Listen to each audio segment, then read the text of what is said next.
With Joe Biden as a presumptive Democratic nominee, there is much speculation over who his running mate will be. Are you wondering yourself who Joe Biden will choose to be his vice presidential nominee? To hear my take, stay tuned for this episode of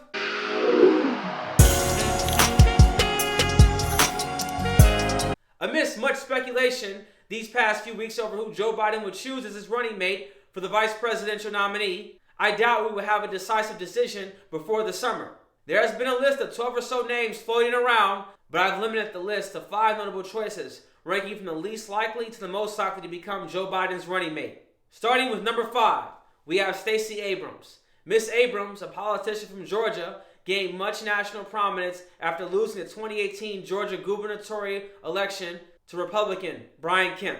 Abrams accomplished quite a feat after becoming the first African-American female major party gubernatorial nominee of the United States. Although she has some national recognition, I doubt she has the star status needed to garner wide-range support from the Democratic voter base. At number 4, we have the woman from Michigan, Gretchen Whitmer.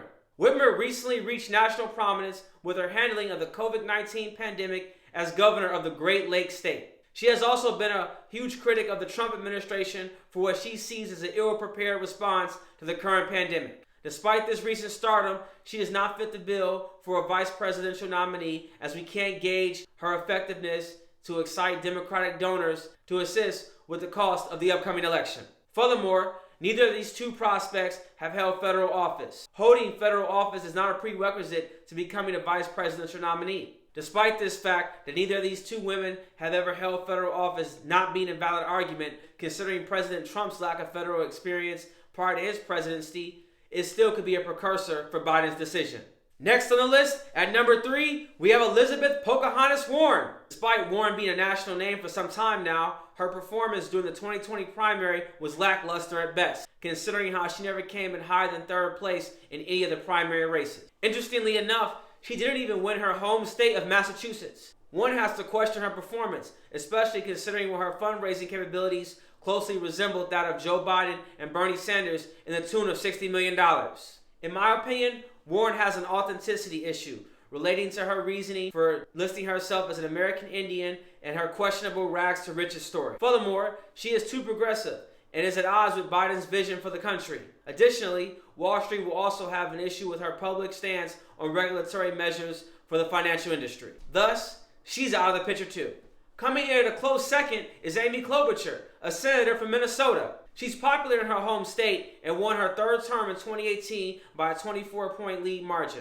So she would have a high likelihood of winning her home state, which would guarantee Joe Biden 270 electoral votes in his run for president. Because of his close proximity and cultural ties with Minnesota, Wisconsin may also turn in their favor if Biden chooses Klobuchar as his running mate. Wisconsin is important because it is one of only a few two-party states, meaning it flips between blue and red often and is really competitive when it comes to elections. At number 2, Klobuchar might have a chance to be Biden's running mate, but the writing on the wall is not indicating she will make the cut. Well, it's time for me to announce who you've been waiting to hear me say who I think is Biden's number 1 pick. Before I reveal this person, I'd like to say a few words. I try to be as objective as possible in stating my opinion and am not stating who I'd like to see Biden pick as his running mate. However, I am only stating who I think Biden will ultimately choose. My opinion is based fully in reason and comes from my own critical analysis of following the election news coverage. Now that that's out the way and without further delay,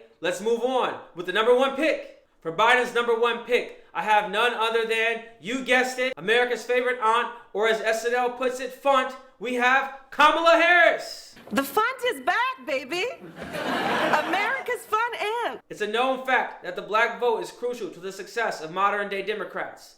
Biden has recognized this with his pledge to nominate a black woman as a justice if elected to office.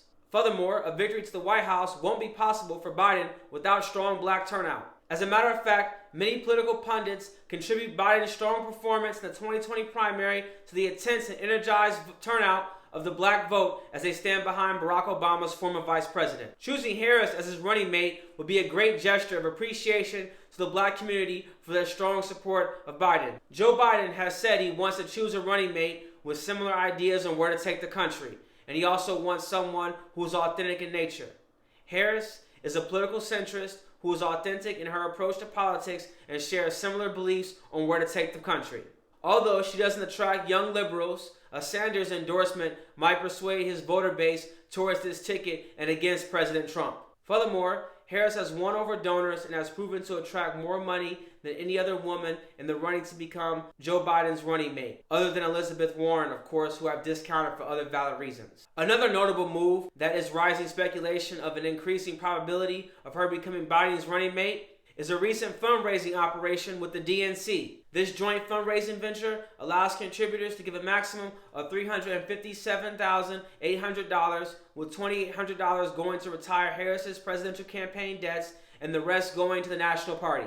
These sorts of ventures are typically reserved for nominees trying to attract large donations from the party's biggest boosters. Shortly after this power move, Harris made a surprise appearance on a virtual fundraiser where she introduced Joe Biden to potential mega donors. While speaking, Biden showered Harris with praise and alluded he is seriously considering her as his running mate by saying, "I'm coming for you, kid." Only time will tell whether my prediction is correct, and I'm sure we won't hear anything concrete from Mr. Biden until this summer. But let's just wait and see. There you have it.